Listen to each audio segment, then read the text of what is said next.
Sanibonani, ubongekile lana. Umseleko ucacisa ngobudlelwane nendodakazi.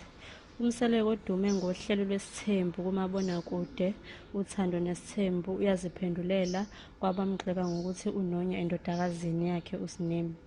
Le ndodakazi isanda kuveza ukuthi yadlwengulwa yisihlobo sikababa wakhe ngenkathi eneminyaka ebalela kweyi-12. Kwenzeka lokhu nje uSneo usanda kubeletha ingane yesibili okungazeki noma eyaso yini lesi sihlobo esisolwa ngokumdlwengula. Abantu baphatheka kabi uma umseleko etshengisa ukungazwelani noSnei base bekhwela bedilika kuye ezinkundleni zokuxhumana bemsola ngokungamkhathaleli uSnei.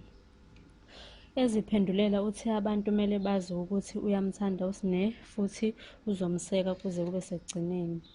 Ukuvezile ukuthi yena nesihlobo esanyukubeza uSnei banakho ukungazwani. Uthe bekufanele abuzisise ngalolu daba ukuze kungabi sengathi uqhuba inzondo emndenini.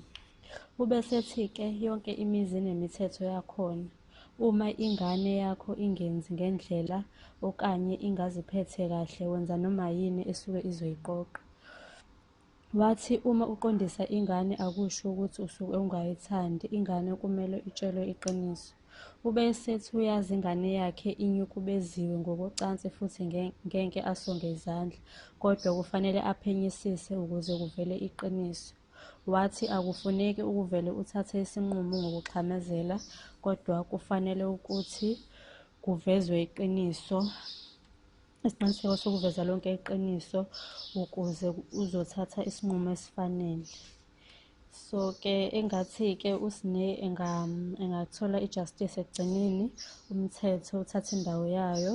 Siyawubonga kakhulu nomsebenzi owenziwa uMacele empilweni kaSnei ukuthi amthande njengowakhe, amkhulise njengowakhe. Asazi ukuthi uSnei ngabe uyini ukuba uMacele akayidlali le ndawo ayidlalayo kuSnei. So nje siyambonga naye kakhulu. Engathi yonke into inga-right phakathi kwamseleko noSnei, nesihlobo lesi sikwazi ukuthi sijeze ngezinto ezazisenza kuSnei. Ngiyabonga kakhulu ngokubuka ividiyo. Ungakhohlwa ukulike, ukukhomenta bese uyasubscribe uma ungaka-subscribe.